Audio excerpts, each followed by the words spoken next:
안녕하세요 컨변스 독자 여러분 오랜만입니다. 요즘 여유가 조금 없어서 영상을 올리지 않았는데 앞으로 꼬박꼬박 영상을 올리도록 하겠습니다. 오늘은 웹툰 작가 주호민 씨 논란에 대한 얘기를 해보겠습니다.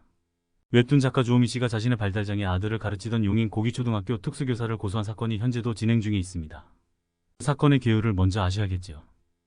2022년 9월 5일 용인 고기초에 재학 중이던 자폐성 발달장애를 가진 주호민의 아들이 비장애인 학생들과 함께 수업을 듣던 중 사건이 발생하였습니다. 주호민의 아들이 수업 중 갑자기 여학생 앞에서 바지를 내리는 행동을 하였고 해당 여학생은 충격을 받아 등교를 거부했으며 이 사건은 학교폭력 사안으로 접수되었습니다. 피해 여학생의 학부모는 강제 전학 또는 분리 조치를 원했으나 현실적으로 원하는 대로 이루어지기는 어려웠습니다. 2022년 9월 8일경 사건을 해결하기 위한 팀이 꾸려졌고 특수교육 지도사의 지원 시간을 주호민의 아들에게 최대한 배정하고 전교생 대상 성교육 프로그램 실시하자는 방안으로 사건이 종료 처리되었습니다. 그러나 사건이 여기서 끝나지 않았습니다. 주호민 씨 측은 2022년 9월 13일 아들에 대한 아동학대 의심 정황이 있다고 생각하며 아들의 가방에 녹음기를 넣어서 녹취했다 전해집니다. 이를 바탕으로 특수교사 고소의 증거가 만들어졌고요. 주호민은 녹음 내용 중에 단순 훈육이라고 볼 수 없는 상황과 내용들이 담겨 있었고 이에 대한 객관적인 평가를 위해 변호사와 아동학대 담당관과 상담을 했으며 처음에는 학교와 교육청에 문의하여 해결하려고 하였으나 자체적인 해결은 힘들었고 수사기관이 수사를 거쳐 그 결과에 따라 조치가 가능하다는 답변을 받아 고소에 이르게 되었다고 합니다. 반대로 해당 교사는 경찰 연락을 받고 나서야 아동학대로 신고당했음을 알게 되었다고 하고 이후 주호민 부부에게 연락을 취했지만 전화를 거부했다고 합니다. 이전 아들 문제로 주말과 밤에도 교사에게 전화해 항의한 주호민 부부의 행동이 이런 점에서 비난을 받고 있습니다. 급기야 동료 특수학교 교사들이 이 사건과 관련해 분노하며 입장을 밝히기에 이르렀는데요.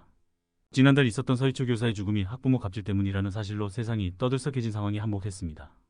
주호민 아들 사건 역시 이와 비슷하다고 판단하며 교사 단체가 행동을 했습니다. 이에 대해 주호민은 학부모 갑질과는 전혀 다르다고 주장하고 있습니다. 이런 상황에 덩달아 주호민의 아내에 대한 비난 여론도 커지고 있는데요. 자신과 자폐 아들을 다룬 웹툰에서 보인 행동을 지적하고 나섰기 때문입니다. 아틀이 타인을 폭행하는 일들이 잦았다는 사실이 웹툰에서도 잘 드러납니다. 그리고 주호민의 아내는 법정에서 해당 교사에 대해 강력하게 처벌해달라고 요청한 사실도 드러났는데요. 주호민 부부가 해당 교사의 전화는 받지도 않고 부부가 사태를 원만하게 해결하고자 노력했다는 말 자체가 거짓으로 느껴져서 세간의 분노가 여전한 상황입니다. 그렇다면 주호민 아들 사건은 향후 어떻게 될까요? 정확하게 예측을 할 수는 없습니다만 법원은 해당 교사에게 아동학대를 인정할 수도 있습니다. 증거가 알려주는 사실관계에 따라 판단을 하기 때문입니다. 반대로 무죄가 나올 수도 있죠.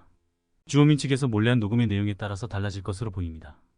그러나 이 사건을 계기로 주호민은 향후 방송 일을 정상적으로 하기는 어렵게 되었다고 보이고 해당 교사도 교사 일을 다시 잘할 수 있을지 의문입니다.